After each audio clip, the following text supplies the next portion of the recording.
This is Sarah Palin reporting live for WikiLeaks.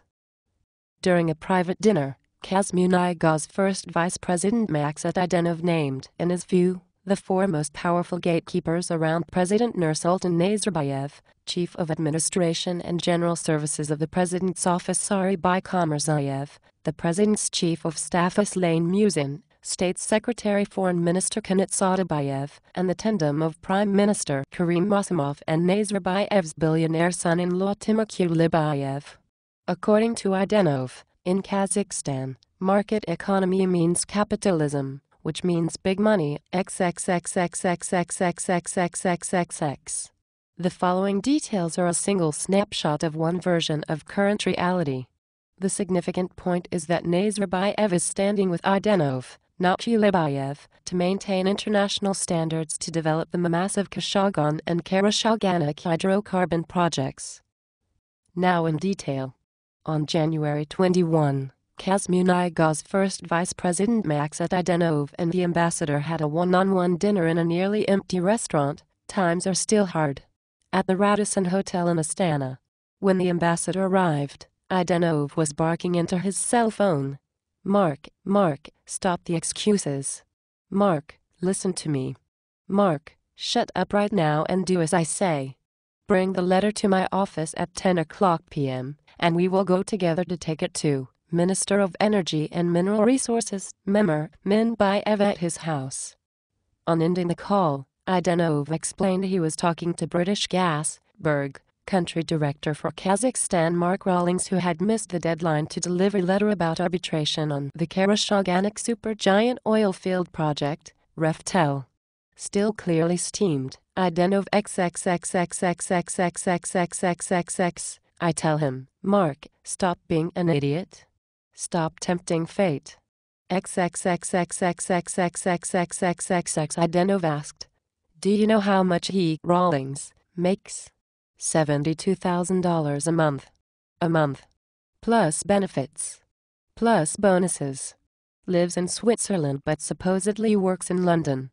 Comes here once a month to check in. Nice life, huh? Adenov calmed down and said, let's look at the menus. Then he immediately started typing on his PDA and turned the screen toward the ambassador, saying, let's look at the four courses. On the screen were four names, Kamarzayev, Musin, Sadabayev, and Masimov Kulibayev. Adenov said, the big four around number one. Note, Sarah Kamarzayev, currently the head of administration and general services in the presidential administration, was, among other jobs, a former head of the financial police and, before that, in the 1990s, in charge of privatization. Aslain Musin is the current chief of staff for Nazarbayev. Kanat Sadabayev, a personal friend of Nazarbayev for nearly 40 years, is Minister of State and Foreign Minister. Karim Masimov is Prime Minister, and Timur Kulibayev is currently the favored presidential son-in-law on the Forbes 500 list of billionaires, as is his wife separately, and the ultimate controller of 90% of the economy of Kazakhstan. End note. In response to a question, Adenov said that Masimov has a degree of freedom, but never acts without permission from the Kulibayev. Then Adenov stood up abruptly and carried his PDA to a ledge about 20 feet from the table and asked the ambassador to turn off his cell phone. Adenov said he wanted to explain why he has been less visible for at least the last half year. Starting last spring, all the big four on the menu began blocking him from seeing President Nazarbayev. In October, KMG President K. Ergel'de cabled and told Adenov, Kulibayev doesn't want to work with you anymore.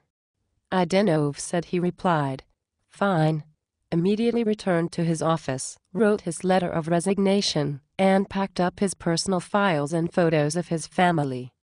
He said Minbayev immediately called and asked, my dear friend, what are you doing? Adenov said he was fed up and was going to the Middle East to work. I want out of here. PM Masimov called and said, Nazarbayev wants to know how you're doing. He'd really like to see you when you have time. Adenov, who said he'd been trying to see the president for months but had been blocked by the Big Four,